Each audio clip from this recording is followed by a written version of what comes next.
And welcome back to a fresh episode of the Business Growth Show. I'm your host, Sam Dunning, co-owner over at webchoiceuk.com. And if you haven't yet, check out my weekly email where I'm sharing actual website and marketing tips, useful podcasts, free goodies, and much, much more so you can kickstart your Monday with a bang every week. It's over at businessgrowth.emails. So I've got Tara Robertson joining us today. Tara's the Senior Demand Gen Manager over at Chili Piper. She's also now the podcast host over at Demand Gen Chat. Tara, welcome back to the show. How's it going?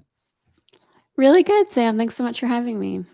No worries. Looking forward to it. So we're going to be chatting all about how B2B marketers, how businesses in general can drive inbound without gating their content.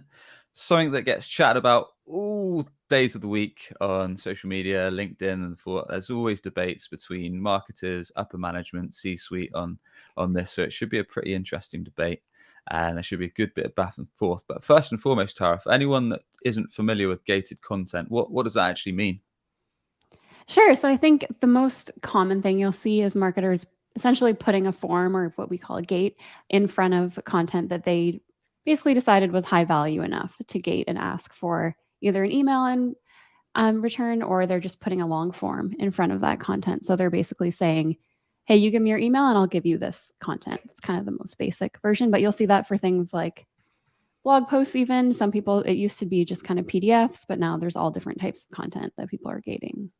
Yeah. And it's something that's been done for years, right? Whether it's for a webinar, for an ebook, for a download, or some websites will even ask it if you just want to see their pricing, so you can know their rates and things like that. So it comes in all shapes and sizes, sometimes a small ask, sometimes right through to quite a big ask, depending on what the goodies you get at the end of it.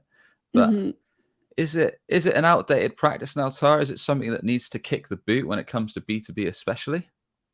Yeah, I think I have a hard time saying things are definitively dead or completely gone, because I don't know your business and I don't know everyone's inside and out of their business. But I think from my experience, at least, when we were gating things a couple of years ago, we were gating basically the best content. We were saying this is worth gating because people will feel like it was a fair value. They were exchanging their email and they were getting great content. But when I think about that now, why would you want to hide your best content? It doesn't really make the most sense. If you are trying to bring people into your business, you would want to kind of lead with your best foot forward, not have your okay content is content. Oh, we've just dropped out. I don't know if that's my side hidden. or... Doesn't want that. Oh, sorry, Tara. I lost the last 5 seconds of then. I know you were just saying... I lost it too. Yeah, not sure. That might have been the tool, our StreamYard tool. But we heard you just until you said companies were gating their best content and then leaving others open. So you just carry on that last bit. Sure. Yeah. So I think really you want to lead with your best foot forward, not your kind of mediocre content, right? So if you have your best content hidden, people might never see it. And from the side of the team that's producing that content, it's not a great story for them either, because they put all this time and effort into that, and way less people will see that if you put it behind a gate. So obviously there's some things like, say, a live webinar where you might need a gate because just logistically you need to sign up.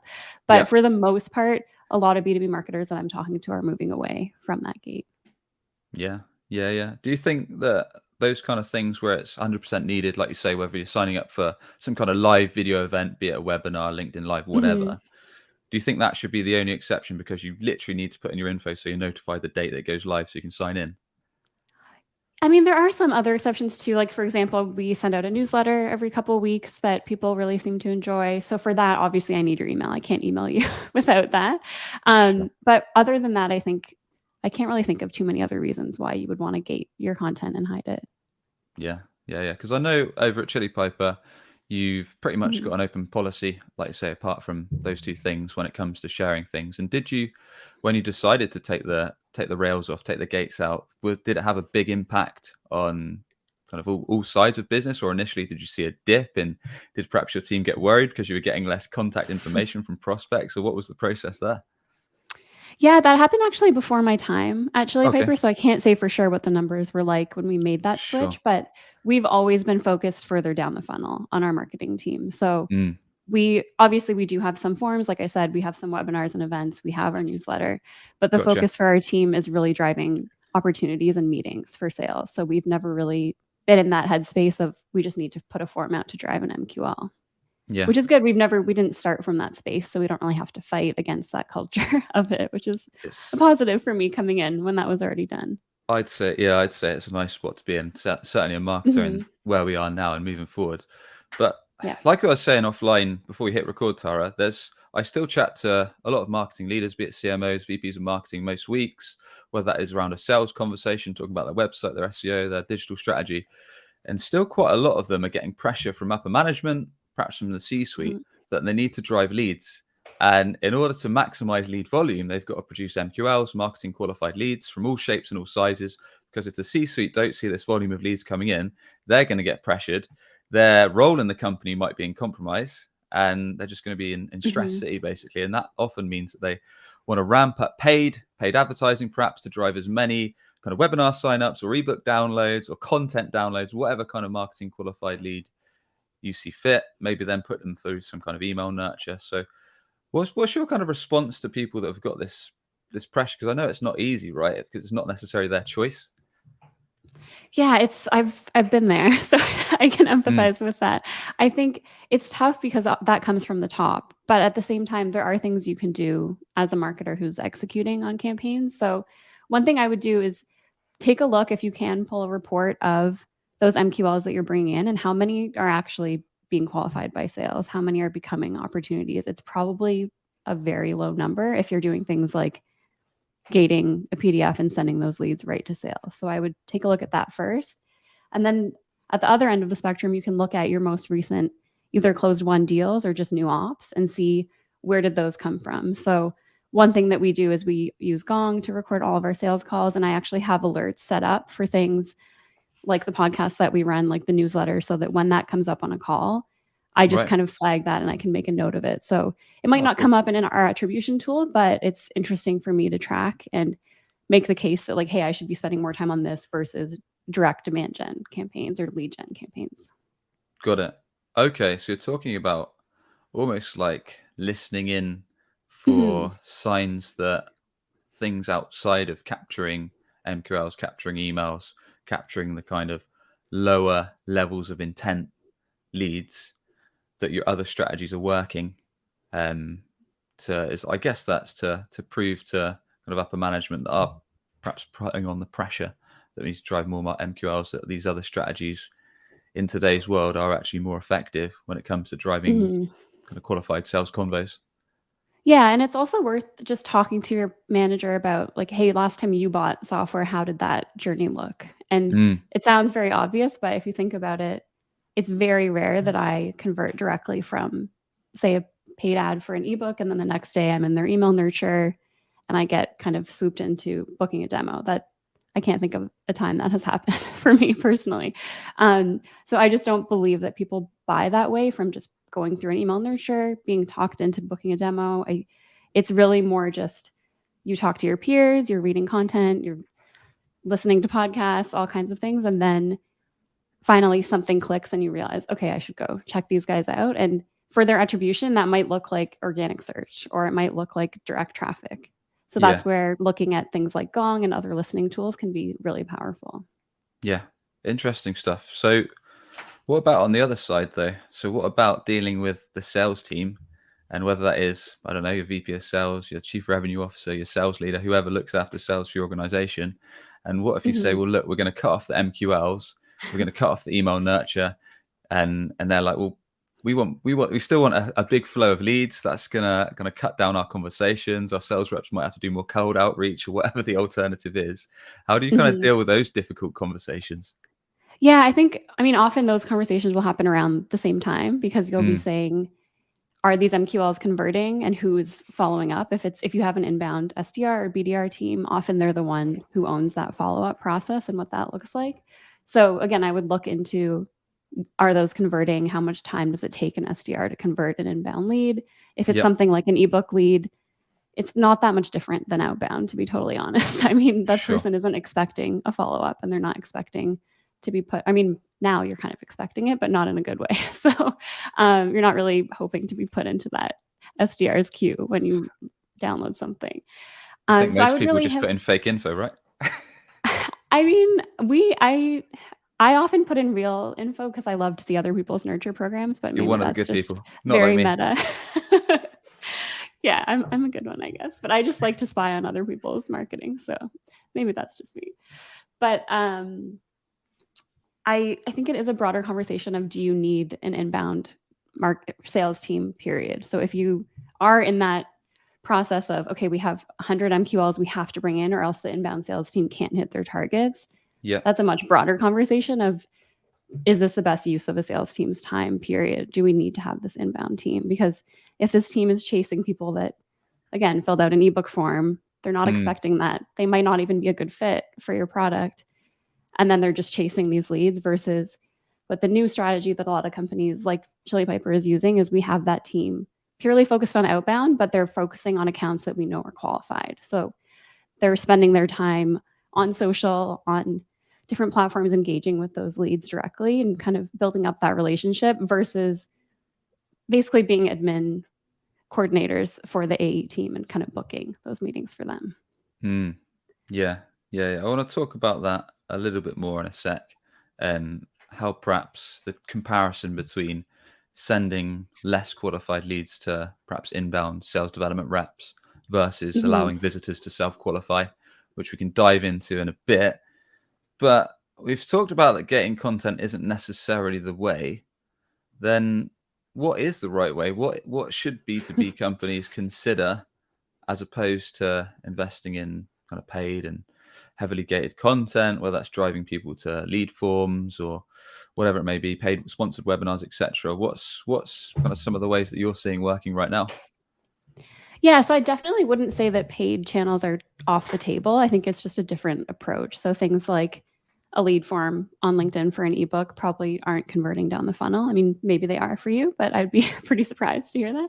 So again, I would look at what is converting and spending money driving to that. So, for example, right now we know that we get qualified leads from things like a podcast. So we'll put paid spend on LinkedIn behind just social clips of our podcast that are usually, we try to tie it back to our brand story and kind of topics like this where it's about, hey, do you need an inbound SDR team? If we have a clip of that, we can use that and get the message right on that LinkedIn channel instead of driving them to a gated asset that will have the same message kind of buried in it under the gate. So really trying to lead with that messaging. Yeah. So are we saying, or are you saying it's more of a demand generation play where we're not necessarily trying to force prospects down a specific funnel that we might want them to go down, but it's more kind of educating the market. So targeting, like you said there, whether that's paid content on LinkedIn or another channel where you're getting in front of the target audience, giving them something they might find entertaining, whether that's a snippet of a podcast or a written post or infographic, whatever. And then kind of hoping that over time they're seeing our brand enough that when they do need our product, our service, we're top of mind, or when they know someone that needs it, they're going to refer our company to them because they've seen us so much and kind of built up that long-term trust. Yeah, it's funny you said brand because in the past I would have thought of all of this that I'm talking about as brand marketing, which to me I would say like, oh, that's not my thing. I'm more of a numbers demand gen person. But now I think things have changed so much where, again, we're not gating everything. So you're not always focusing on that lead. You're focusing on things like, are people engaging with this post? Are they sharing it? What are the comments like? And those are metrics that I never would have looked at a couple of years ago. So it's really changing a lot. Yeah, and this might be relevant for the next point. So for B2Bs or companies that want to scale fast, typically the mindset is we need maximum amount of leads to fuel our sales team so we can hit our revenue targets. Well, that's for the next year, for the next quarter. How do you get around that? How do you kind of put them in the mindset that, well, we're going to have less leads, but the leads that we're going to get are going to be super qualified, so they'll close at a better rate? I mean, how do you kind of manage that conversation? Yeah, I think, again, it's a tough conversation to have. It's not easy. But one thing that we've been focusing on is really making sure that those pages that do drive direct leads, like say our demo page, our product pages, pricing, that we're spending a lot of time optimizing those pages specifically. Right. Because when people do come and seek those pages out, we know that they're ready and they're qualified. So we're not focusing on pushing book a demo to every person in demand gen marketing, but people that have been to our website before, we'll retarget them with that, and we make sure that that page converts super well. So that's really where we have our team is kind of split on. We have people focusing on CRO, and then we have a lot of people focusing on brand, events, more broader content initiatives. Yeah, yeah. And that's interesting. In terms of, do you still think that the demand gen approach, because I know Chili Piper do a fair bit in SEO as well, and they're ranking well for a lot of the search terms around your offerings. Do you think kind of in today's B2B market, let's say for tech companies specifically, is it a demand gen play you want to focus on, or should you look at other channels that are perhaps a bit more old school, like organic SEO that I talk about a lot, and paid and driving people to the site? Is it still very much a multi-channel approach that you recommend, or is there any kind of things that you think companies should weight towards, I guess? Yeah, I think I definitely wouldn't stop doing SEO. It's just getting harder and more competitive. So it's not as easy to be number one anymore as it used to be in B2B. Sure. There's just much more competition, especially for us. We're up against a lot of kind of bigger free tools that are in very similar spaces to us that just their traffic is just huge. So that makes it really tough for us to compete with them. But I would say that multi-channel approach, one thing that I've seen a lot of people talking about now is kind of demand capture versus demand gen. And I think channels like paid search is a perfect example of you're capturing people that are already looking for your tool. Sure. So that's where things like CRO, making sure that your pages convert well, is super important. And then making sure that you're driving people to just know about your brand and the solution is a much higher up the funnel kind of thing that you have to be thinking about as well. Yeah, I guess it's getting that balance right, because I know there's a stat around it, and I've probably got this stat completely wrong, but it's something like 4 or 5% of your entire market will only be in the buying position to buy right now. So that's when you can capture them on organic search, because they're perhaps searching for your product, like best X company, or I don't know, one company versus another, one SaaS company versus another company. That's when they head to one of your pages, because they're in the comparison stage or in the stage where they need to buy.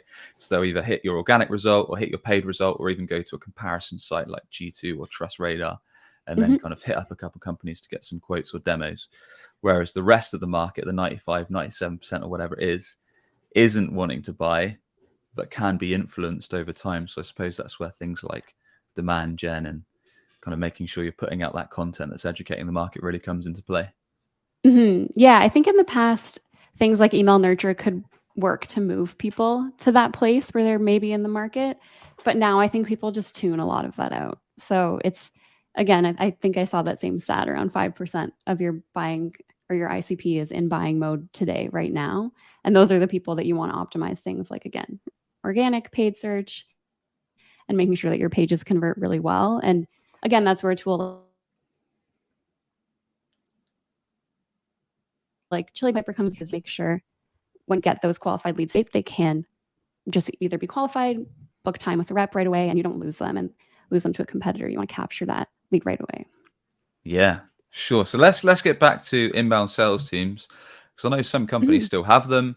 Inbound SDRs. So essentially, they'll, to my understanding, because I've never worked with them, so you might have to correct me if I'm wrong, Tara. So essentially, the lead that someone fills out a form, fills out a demo request, wherever it may be on your website, that then gets routed to what's called an inbound SDR, who then pre-qualifies the sales lead or the sales prospect. And then if they're a good fit, then they'll send them to an account executive who then set up the demo, whatever the next stage in the sales process. Is that usually the process? Usually that's the process. So there's a lot of points where you could lose the person in that process. So usually at some companies, they'll do that pre-qualification over email. So they might not answer, you might lose them.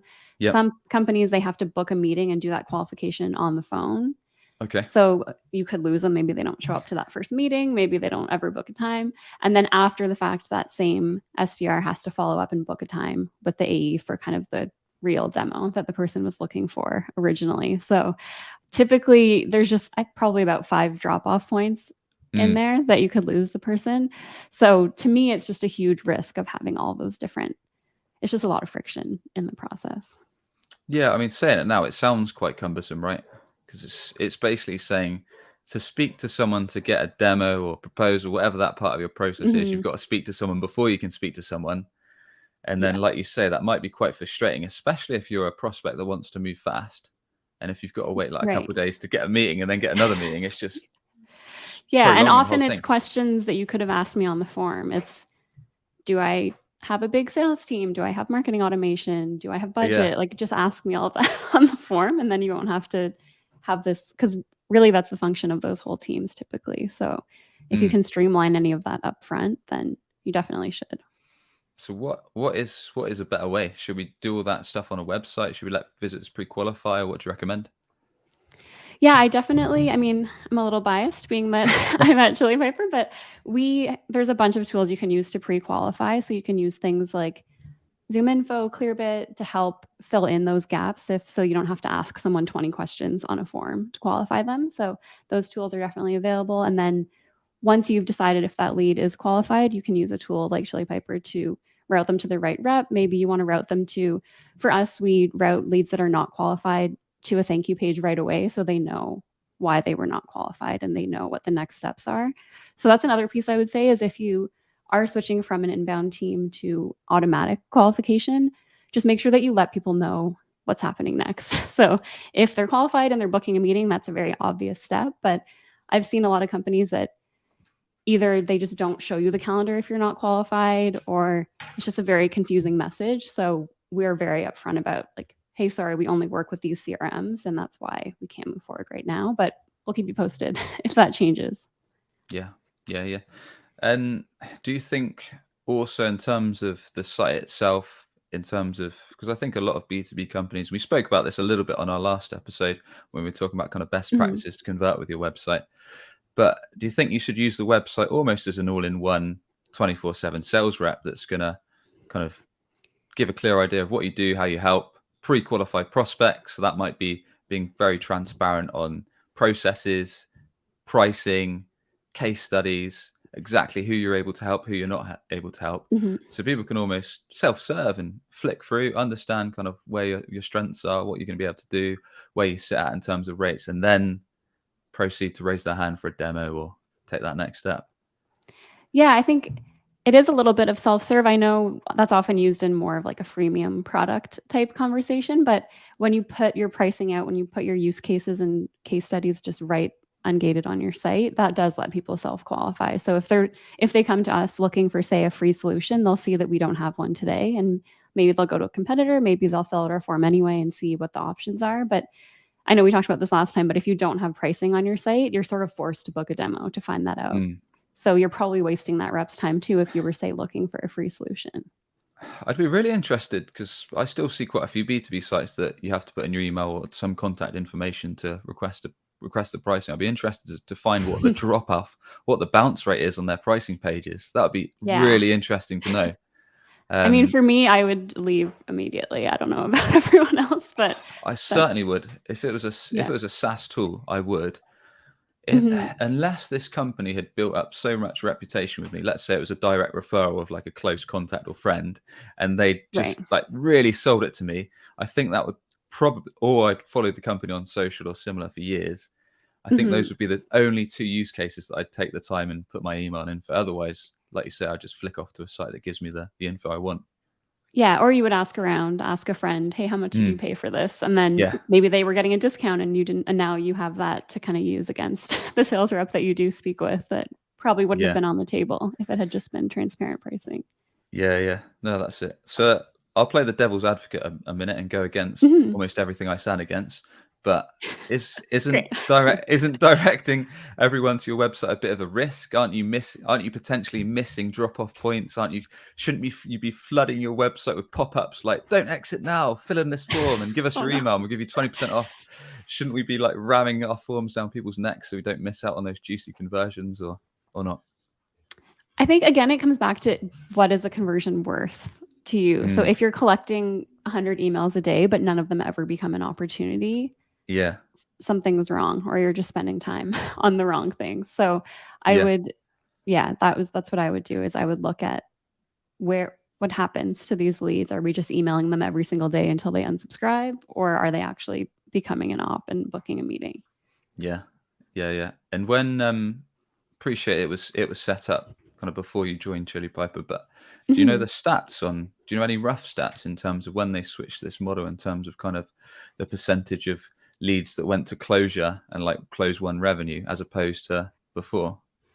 That's a good question. I don't actually think we ever had much gated content, period. Oh, The founders that's have fine then. always been pretty against it, which is, again, I'm on the same page, so I'm happy about that. All good. Yeah, so I don't have a number to share, but I'm curious from your perspective as an SEO. Obviously, you probably don't like gated content too much, but have you seen anyone kind of do both? Say have gated content and then also have like an SEO version of that page somewhere else? Yeah, I mean, not tons. I mean, we've even worked with companies that, like I say, gate their pricing page, and I often kind of have conversations with them to learn kind of why they're doing it and the results they're getting out, and give them a different point of view and things like that. I know a lot of SEO focused articles, whether that's like bottom of the funnel articles where they're comparing their SaaS product to another SaaS product, might have things as you scroll down like sign up for our email or download our 20 top tips to do X or those kind of things. Because I kind of get you don't want to lose the traffic, because this person might be at a certain stage of the funnel and you kind of want to get some info from them so they don't just get what they want and bounce off your page. So I think sometimes it is a bit of a difficult one. And basically what I'm saying to you is it depends. It depends. That's always the answer, unfortunately. It's just the number one marketing answer. I mean, to your point, you don't want people to not know what the next step is if they are interested. So especially for something like you brought up comparison pages, it should be super obvious. Like, okay, I'm sold based on this comparison page. What do I do now? Yeah. But that's not necessarily the same as gating the whole page, because you still want people to read it.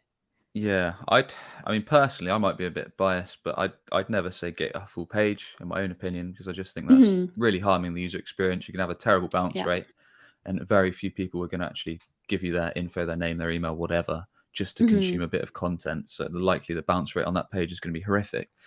But I think meeting somewhere halfway, like what I said before on when I've been on other shows, other podcasts, is that for my own use case, I made a guide about a year ago called the No BS Guide to Website Lead Gen, where I basically shared all the secrets that I've learned from 11 years or so of doing websites and SEO, put them into a book. Originally, I sold it for like £15, which is like $20, not much. And then 6 months later, I made it free in return for an email. So basically said, if you sign up for the book, you'll get my weekly email and you'll get the guide, which I kind of felt was fair because people were paying for it before, told me it was worth a value.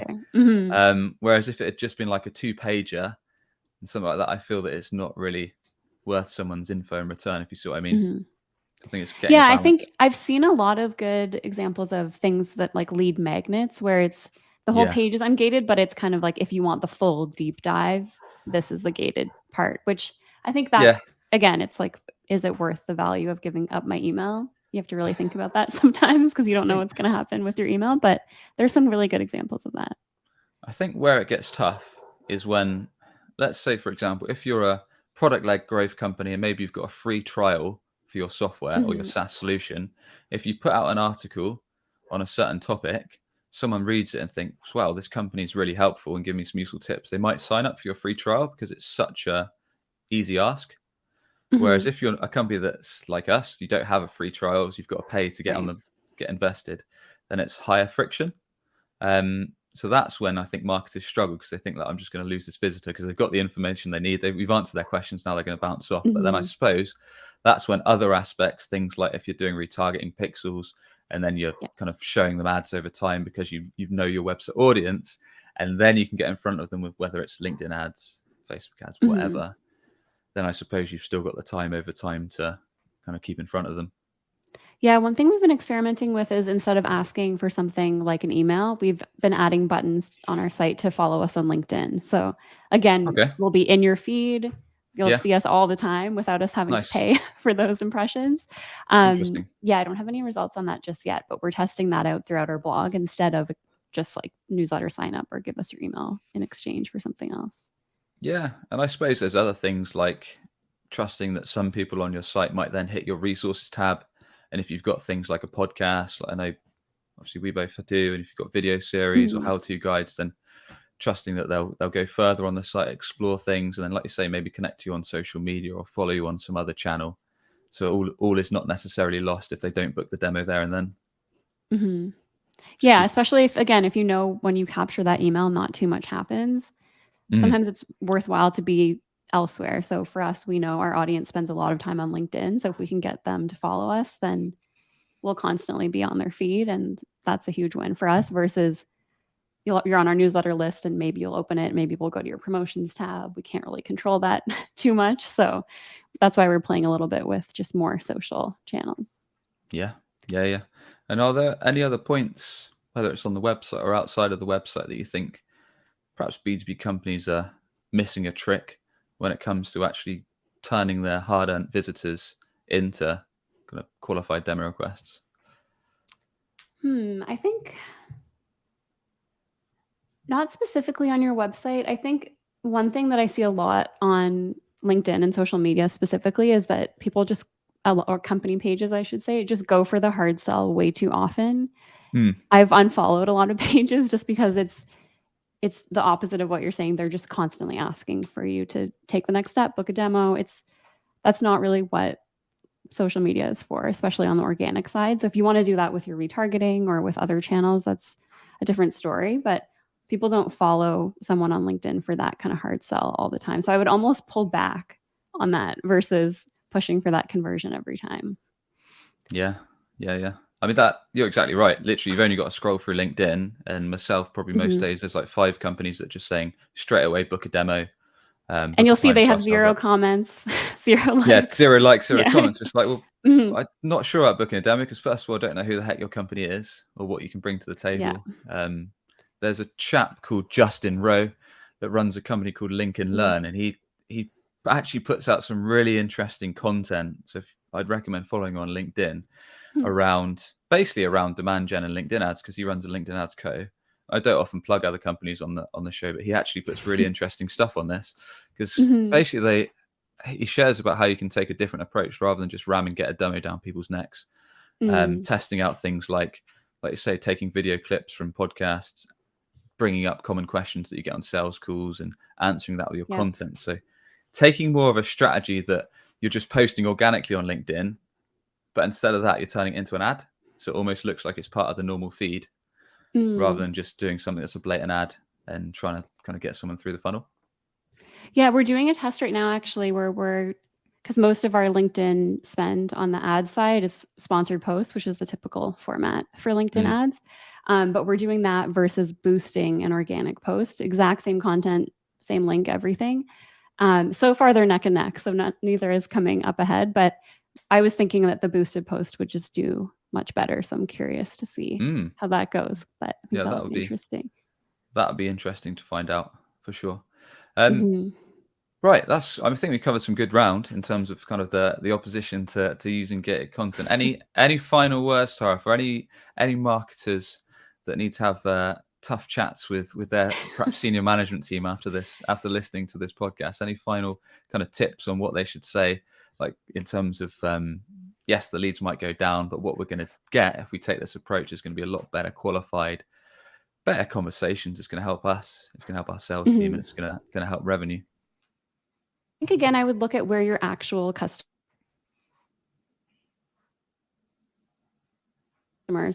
and opportunities are coming from and spend as much as you can. It often won't be social ads, or even paid search won't come up too much. They'll remember things like a podcast appearance, an event they went to that your team was at.